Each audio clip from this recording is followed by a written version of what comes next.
Olá pessoal, tudo bem? Estamos em mais um vídeo da nossa série Bíblia Todo Dia e nesse momento estudaremos o livro de Sofonias, seus únicos capítulos, capítulo 1 ao capítulo 3. Já quero te convidar a curtir o vídeo. Se você ainda não se inscreveu, se inscreve no canal, compartilha com a hashtag Bíblia Todo Dia e não se esquece de acessar o site pastoredilson.com, onde você pode se inscrever no Maximize e se tornar um parceiro nosso.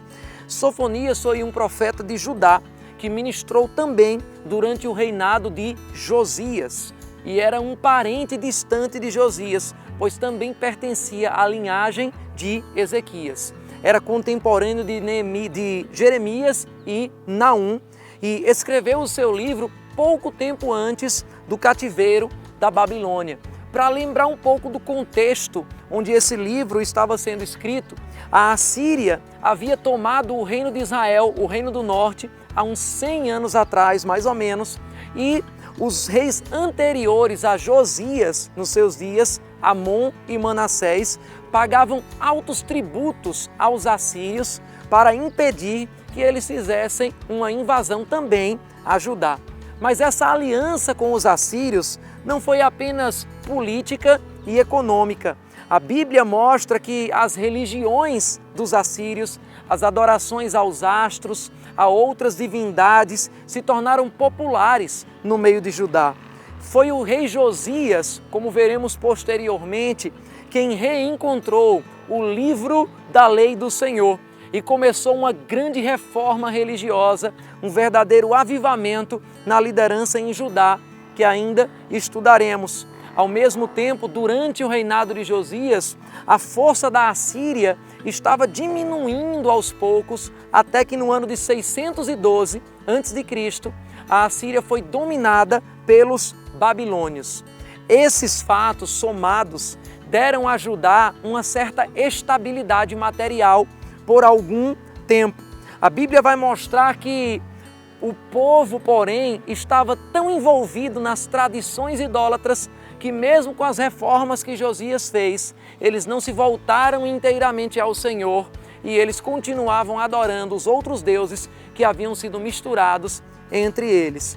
É dentro desse contexto que o profeta Sofonias começa o seu ministério, no meio de um povo que tinha o Senhor como mais um Deus, que tinha o Senhor como alguém que fazia pouca diferença na vida prática deles. A Bíblia diz que o Senhor estava vasculhando o coração do povo naquela geração. O capítulo 1 e versículo 12 afirma: nessa época vasculharei Jerusalém com lamparinas e castigarei os complacentes, que são como vinho envelhecido, deixado com seus resíduos, que pensam: o Senhor nada fará, nem bem nem mal. Vasculhar com a lamparina ou com uma lanterna para os nossos dias mostra que o Senhor vasculha, rastreia os lugares mais secretos e mais escondidos do nosso coração, julgando até mesmo as nossas intenções e as nossas motivações. Durante o envelhecimento do vinho, nos dias dos judeus, aqueles vinhos eram armazenados em grandes jarros e a borra do vinho se precipitava no fundo enquanto o vinho estava se clareando.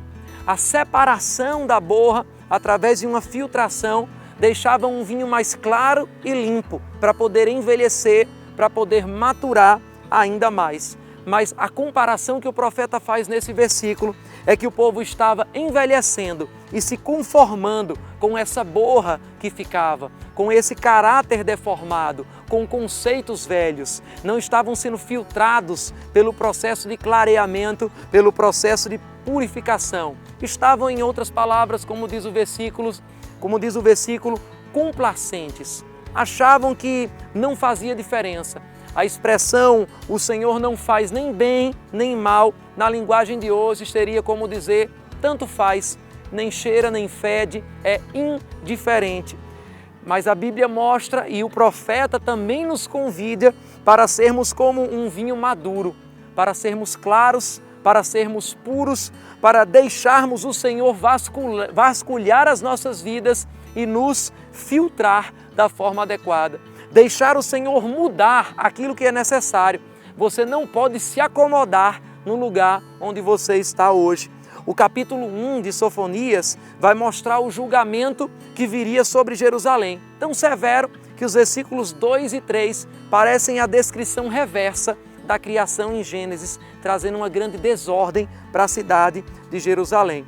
A desordem iria pairar sobre aquele lugar, mas em meio à desordem, o capítulo 2, versículo 3 de Sofonias diz: busquem o Senhor, todos vocês, os humildes da terra, vocês que fazem o que Ele ordena, busquem a justiça, busquem a humildade, talvez vocês tenham abrigo no dia da ira do Senhor.